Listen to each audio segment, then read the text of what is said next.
me say this clearly. Firstly, hello, this is the Kenya Tam, and this is an empowerment click, and this is definitely a vibe check that I needed to really speak about while I am not in my usual place, but it's a definitely vibe check today that I need to get off my chest before the day is over. Um, Let me say this clearly.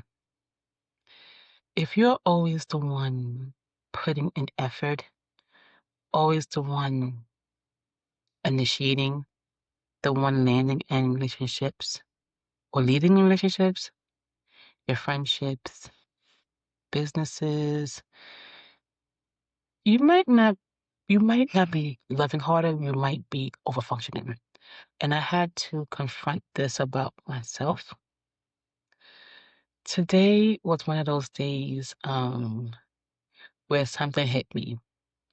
You ever had those days where something has been like sitting in in you for a while and you've been moving through life, handling your responsibilities, doing what you do, but something keeps tapping you and you try to ignore it, but it won't leave? That was today for me. I've been in mentorships, personal and professional today, and it all blended together. It was a great day, don't get me wrong, but it all blended together in a way that forced me to look at myself, not other people, but at me. And I have to admit that I have this takeover spirit, built in me. Um, and that takeover spirit built me. It built my career. It built my resilience. It built my leadership.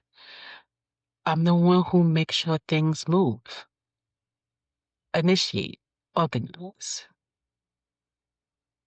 regulate the energy in the room. I make sure it gets done. And here's the hard truth. Sometimes that strength becomes imbalanced. Because when you are always capable, people get really comfortable. Um, they get comfortable letting you carry more than you share. And if you're not careful, if you're not careful, you start calling it loyalty. You start calling it love. You start calling it leadership. And but sometimes it's maintenance. And maintenance without reciprocation is draining. So I ask myself a real question. Am I leading or am I controlling the outcome? Because sometimes it's hard to lead. It's hard to take lead because I'm gifted, but sometimes I take the lead because I don't trust other people to step up. Yeah. And if I'm honest, that blocks real partnership. So here's what I'm practicing now, stepping back, not to test anyone, not to be petty, not to punish anyone, but to observe alignment. Because if I stop initiating, what continues? If I stop making the first move, the next move, the emotional move, what still stands? If I stop regulating the whole room, who shows up? That's not drama. That's data. And I'm no longer ignoring data. That applies to relationships, friendships. If you're always partnerships,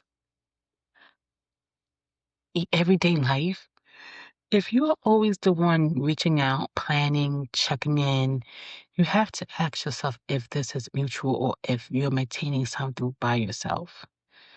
This applies, and I said it applies to relationships, friendships, partnerships. If you pull back and keep just a little quiet, that tells you something, you know? Like I said, this applies to leadership, business. If collaboration only works when you carry it, that's not partnership. And let me be clear, that is not cutting people off. That is not about ego. This is about maturity. Strong, strong does not apply, does not mean obligation. Okay? Capable does not mean responsible for everything. And leadership does not mean, controlling everyone's outcome. Listen, sometimes leadership means creating a space and seeing who can stand in it with you.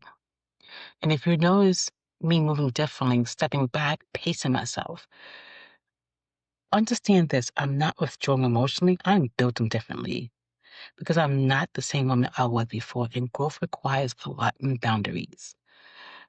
And if this resonates with you, if you've always been a strong one, try this. Step back, not out of anger, out of awareness, and see what happens.